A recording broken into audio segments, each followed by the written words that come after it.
शिखापदं समादयामि साधु साधु साधु बुद्धं नमामि धम्मं नमामि संघं नमामि। यहाँ पे आयोजित किया गया है। आप सभी हमारे श्रद्धावान उपासक हैं, बाबा साहब के श्रद्धालु हैं, बाबा साहब को अपना मसीहा मानते हैं, उनको अपना देवता मानते हैं और उनको अपना मार्गदर्शक मानते हैं। और हमारे अंदर बाबा साहब के प्रति इतनी श्रद्धा है कि हम लोग बाबा साहब के प्रति इतना समर्पित भाव से यहाँ पर पधारे हुए हैं कि हम सुबह से यहाँ पर आए हुए हैं, सभी लोग जो भी कार्यकर्ता हैं, और पूरे दिन यहाँ पे सारी तैयारियों का काम चलता रहता है। और अब ये सारा काम कंप्लीट हो गया। फिर आपने त्रिचरण पंचशील ग्रहण किया। अभी जैसा लक्ष्य कानपुर से यहाँ पर बुद्ध वंदना हुई, भीम चर्चा हुई। जैसा कि ये मुझे बताने की जरूरत नहीं है कि ये आज बाबा साहब का जन्मदिन है। परम पूजनीय भारत रत्न डॉक्टर भीमराव अंबेडकर जी को कोटि कोटि नमन करते हुए यहाँ पर आए सभी उपासक उपासिकाओं, भाइयों बहनों, माताओं, बच्चियों, युवाओं को सुजाता सिंह का क्रांतिकारी जय भीम, जय भीम, जय भीम। जैसे कि बाबा साहब का ये कारवां है, उन्होंने हमको आजादी दिलाई। समाज में दो जातियां थी, एक ऐसी जाति जो अछूत थी, जिसको कहीं भी मान सम्मान हक नहीं था। बाबा साहब ने संविधान रचाया और अपने देश में संविधान रचाने के बाद हमारे देश को मौलिक अधिकार मिले। हमारे संविधान से हमारे देश का लोकतंत्र चलता है। बाबा साहब ने 3 मूल मंत्र बताए, शिक्षित बनो, संगठित रहो और संघर्ष करो की भावना के साथ हमारा समाज, बहुजन समाज को एकजुट जगाया। सोते हुए लोगों को जगाना आसान है, लेकिन जाग कर भी जो हमारे समाज के जो सोए हुए हैं उनको जगाना आज के समय में बहुत ही मुश्किल है। मैं ऐसी ही 2-4 लाइनें बाबा साहब के ऊपर पढ़ना चाहूंगी। कर सको तो वाणी में ऐसा असर पैदा करो, हवाओं का रुख बदल दे ऐसा हुनर पैदा करो। चाहते सम्मान से जीना इस देश में अगर साथियों, हर घर में अंबेडकर पैदा करो। भारत महान देश की अंबेडकर शान है, दीनहीन दलितों की अंबेडकर पहचान है। भारत रत्न भीमराव को जानता जहान है, दुनिया के विद्वानों में अंबेडकर महान है। संविधान देकर देश में एहसान कर गए, महाड़ के तालाब का जलपान कर गए, नारियों को पुरुषों के समान कर गए, पूना पैक्ट कर गांधी को जीवन दान दे गए। इन्हीं बातों के साथ, इन्हीं पंक्तियों के साथ हमारे बाबा साहब ने नर नारी को समान किया, शिक्षा का अधिकार दिलाया, समानता का अधिकार दिलाया। पिता की प्रॉपर्टी में जिस तरह पुत्रों का हक है, उसी तरह बेटियों को भी हक और अधिकार दिलाए। ऐसे न जाने कितने हक और अधिकार हैं जो हमारे परम पूज्य बाबा साहब से मिले। लेकिन आज जब हमारा पढ़ा लिखा समाज, जब आज बाबा साहब की बदौलत छोटे से लेकर उच्च पदों पर बैठा हुआ है, हमारे समाज के लोग अपने ही समाज को लोग भूल जाते हैं, अपनी ही गांव गलियों में पलट कर नहीं जाते हैं। तो मेरा आप सभी से निवेदन है, जब आप लोग डॉक्टर, इंजीनियर, IAS, मंत्री, मिनिस्टर, प्राइम मिनिस्टर जब हमारे समाज के लोग बनते हैं, तो मेरा आप सभी से निवेदन है, गलत के खिलाफ आवाज उठाएं और अपने गांव गली मोहल्ले, अपनी बस्तियों से, अपने भाई बंधुओं से मिलकर चलें। क्योंकि बाबा साहब यदि अगर अकेले सोचते हैं, वो इतने पढ़े लिखे थे, उनके पास 32 डिग्रियां थी और 9 भाषाओं का ज्ञान था। यदि वो सोचते, वो चाहते तो आसानी से अपना जीवन व्यतीत कर सकते थे, लेकिन नहीं, उन्होंने बहुजन समाज को जगाया और बहुजन समाज को एकजुट बांधा और अपने सभी भाई बंधुओं के लिए अपना तन मन धन लगा दिया। जैसे इस समय मंच पर बैठे कई लोगों ने बताया, हमारे देश में घटिया व दूषित मानसिकता के लोग हैं जो संविधान बदलने की बात करते हैं। तो मैं उसी के ऊपर 2 लाइनें और बोलना चाहूंगी। तन के उजले मन के काले बहक गया इंसान है, आज हमारे देश का जो जला रहे संविधान है। जानवर से इंसान बनाया, समता का अधिकार दिलाया, इस ग्रंथ ने दिया अधिकारों को बढ़ावा, समाज में भाईचारे का पैमाना बढ़ाया। हमने न्याय व्यवस्था सौंपी, तुमने वर्ग व्यवस्था कर जैसा कि संविधान के ऊपर छेड़छाड़ चल रही है तो उसके ऊपर मैं 2 लाइनें बोलूंगी। तन के उजले मन के काले बहक गया इंसान है, आज हमारे देश का जो जला रहे संविधान है। जानवर से इंसान बनाया, समता का अधिकार दिलाया, इस ग्रंथ ने दिया अधिकारों को बढ़ावा, समाज में भाईचारे का पैमाना बढ़ाया। हमने न्याय व्यवस्था सौंपी, तुमने फर्क व्यवस्था कर दी। देश के दलालों ने थाली खाली है, गंगा भी मैली कर डाली है। संविधान कोई फर्क न करता, सबको यहाँ न्याय दिलाता, रक्षक जब भक्षक बन जाता, गुंडों के घर न्याय सो जाता। मेरा वह चोटिल व छल विक्षित समाज है, गुंडों को मिलती ताली है, महापुरुषों को मिलती गाली है। शराफत का जो चोला पहने, वतन के साथ कफन बेच डाले, कायरों के घर दासी है, अपने समाज में ही क्यों उदासी है। मैं जिंदा हूँ, कभी मरूंगा नहीं, मैं हूँ देश का संविधान, मैं हूँ देश का नागरिक, हर घर से बोल रहा, देश से बोल रहा। देश की आन बान शान है संविधान, देश के भीम का है संविधान, देश के भीम का है संविधान। मेरा आप सभी से यही निवेदन है, जैसा हमारे समाज में जो संविधान विरोधी लोग हैं, हमारा संघर्ष उनसे है। जो आरक्षण विरोधी लोग हैं, हमारा संघर्ष उनसे है। जो हमारे महापुरुषों की फोटोओं को तोड़ते हैं, उनकी मूर्तियों को तोड़ते हैं, उनके फोटोओं को जलाते हैं, हमारा संघर्ष उनसे है। हमारा संघर्ष उनसे है जो हमारी बहन बेटियों के साथ गलत काम करते हैं, हमारी बस्तियों को जलाते हैं।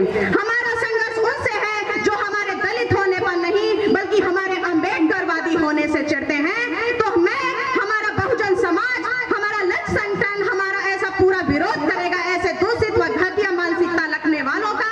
ऐसी कड़ी निंदा करता है। समाज में दोगले लोगों को ऐसे समझाना होगा। और सबसे बड़ी ताकत, हमारा समाज जब तक एकजुट नहीं होगा, हमारा समाज 85% हमारे लोग हैं और 25% वो लोग हैं, लेकिन 85% लोग अलग अलग दिशा में अलग मार्ग पर चलते हैं और उनको लोग बरगला देते हैं, वो भटक जाते हैं। लेकिन 25% जो लोग हैं वो एक दिशा में चलते हैं और उनका आतंकवाद, उग्रवाद हम लोगों पर कहर बरपाता है। सदियों से हमारा समाज दबा कुचला हुआ पिछड़ा रहा है।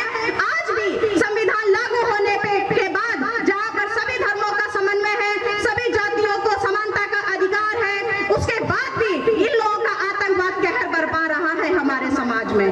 तो मैं अपनी वाणी को खत्म करने से पहले मैं कहना चाहूंगी, हमारा समाज एकजुट रहे, एक साथ आगे बढ़े, तभी हम बाबा साहब के मिशन को और बाबा साहब के कारवां को आगे बढ़ा सकते हैं। मैं अपनी वाणी को खत्म करने से पहले जाते जाते अपने कानपुर वासियों के लिए और सभी देशवासियों के लिए जाते जाते 2 लाइनें और बोलना चाहूंगी। पंचशील करुणा विवेक दान है यहाँ, भीम और गौतम के देश की महानता, अनोखी आन बान सारे जग में महान है, भीम के भारत को कौन नहीं जानता। लंदन अशोक बन मल और वृंदावन, प्रथम प्रकाश यहाँ दिन कर डालता, और वंदना के गीत हैं, नमन है बार बार, वतन के मालिक तुम बनाए रहो एकता। इन्हीं पंक्तियों के साथ आप सभी को सुजाता सिंह का क्रांतिकारी जय भीम, एक साथ एक आवाज में जय भीम, जय भीम, जय भीम, जय भीम, जय भीम। साधुवाद आप सभी का। कि बाबा साहब डॉक्टर अंबेडकर जयंती समारोह की अध्यक्षता कर रहे हैं माननीय अध्यक्ष जी, मंच पर विराजमान हमारे सभी अतिथिगण जी, कार्यक्रम के संचालक लाल साहब और हमारे सामने बैठे सभी सम्मानित धर्म बंधुओं, बहनों, भाइयों, बच्चों। सबसे पहले हम आपको परम पूज्य बाबा साहब डॉक्टर अंबेडकर की 133वीं जयंती के पावन अवसर पर आपको हार्दिक बधाई देते हैं, आपको मंगल कामनाएं देते हैं। आप स्वस्थ रहें और हर तरह से आगे आपका परिवार तरक्की करे, ये मेरी मंगल कामनाएं आपके साथ में है। दोस्तों, लाल साहब ने खड़ा कर दिया तो उनका आदेश तो मुझे मानना ही है, लेकिन मैं कुछ बिंदुओं पर ही चर्चा करूंगा, क्योंकि एक होता है वक्ता जो ना विषय पे बोलता है और इधर उधर भागता है, लेकिन एक होता है प्रवक्ता जो विशेष विषय पर ही अपनी बात करेगा। तो मैं 2-4 पॉइंट आपके सामने रख के अपनी बात करके आपसे विदाई लूंगा। कल 11 बजे रात में हम गए। हमको ये बताने की जरूरत नहीं आज के मौके की परम पूज्य बाबा साहब डॉक्टर अंबेडकर का जन्म 14 अप्रैल 1891 को मऊ छावनी में मध्य प्रदेश राज्य में हुआ था। आपका रामा देवी में है ना? हमको ये भी बताने की जरूरत नहीं है कि आपको पता है कि परम पूज्य बाबा साहब डॉक्टर अंबेडकर 7 विषयों में डॉक्टरेट थे और कोई भी डिग्री उनकी डॉक्टरेट की भारत से नहीं मिली थी। 7 डिग्रियां विदेशों से प्राप्त की थी। ये बताने के लिए हम आपके पास आए हैं। और आज बताइएगा हमारे दुनिया का एक अनोखा नाम है परम पूज्य बाबा साहब डॉक्टर अंबेडकर का। भगवान बुद्ध के साथ पूरी दुनिया बाबा साहब को पहचानने में लगी है और बाबा साहब के बताए हुए रास्तों को खोज कर रही है और बाबा साहब पे पीएचडी कर रहे हैं लोग। ये एक बहुत बड़ी बात है। और आप तो जानते ही हैं कि आज बाबा साहब के नाम लेने की राजनीतिक दलों में होड़ मची हुई है। हर आदमी चाहता है कि बाबा साहब हमारे मंच पे सुशोभित हो और उनके वर्ग का वोट हमको मिल जाए। हम इस विषय में ज्यादा नहीं बोलना चाहते क्योंकि देश के अंदर आचार संहिता लागू है। कोई राजनीतिक बात नहीं करना चाहते, लेकिन ये आप लोगों पे छोड़ देते हैं कि बाबा साहब का नाम कौन लोग हृदय से ले रहे हैं और कौन लोग स्वार्थ के वश ले रहे हैं। इसका फैसला आपको करना है। दोस्तों, आपको ये बता दें कि बाबा साहब का नाम अकेले दुनिया में ऐसा है जिसको झल्ली वाले, रिक्शे वाले, सड़क पे काम करने वाले, खेतों खलिहान में किसान काम करने वाले, ये एक रुपया से लेके 1000 रुपए तक चंदा देकर के इन बाबा साहब की जयंती मनाते हैं। और बाबा साहब के अलावा मैं नाम नहीं लेना चाहता हूँ राष्ट्रीय नेताओं का या दूसरे नेताओं का। अगर सरकार इन नेताओं की जयंती ना मनाए तो एक आदमी भी उनको जानने वाला नहीं है। ये बाबा साहब के अनुयायियों का कर्म है, उनकी कृपा है कि अपने खून पसीने की कमाई से बाबा साहब की जयंती मनाते हैं। किसी सरमाएदार, किसी पूंजीपतियों के रहमो करम से बाबा साहब की जयंती नहीं मनाई जाती है। बाबा साहब की क्या देन थी। बाबा साहब केवल दलितों के नेता नहीं थे और जो लोग बाबा साहब को दलितों का नेता कहते हैं, जो लोग बाबा साहब को दलितों का नेता कहते हैं, वो उनके कद को, उनके कृतित्व को, उनके व्यक्तित्व को छोटा कर रहे हैं। इसलिए मैं कहता हूँ बाबा साहब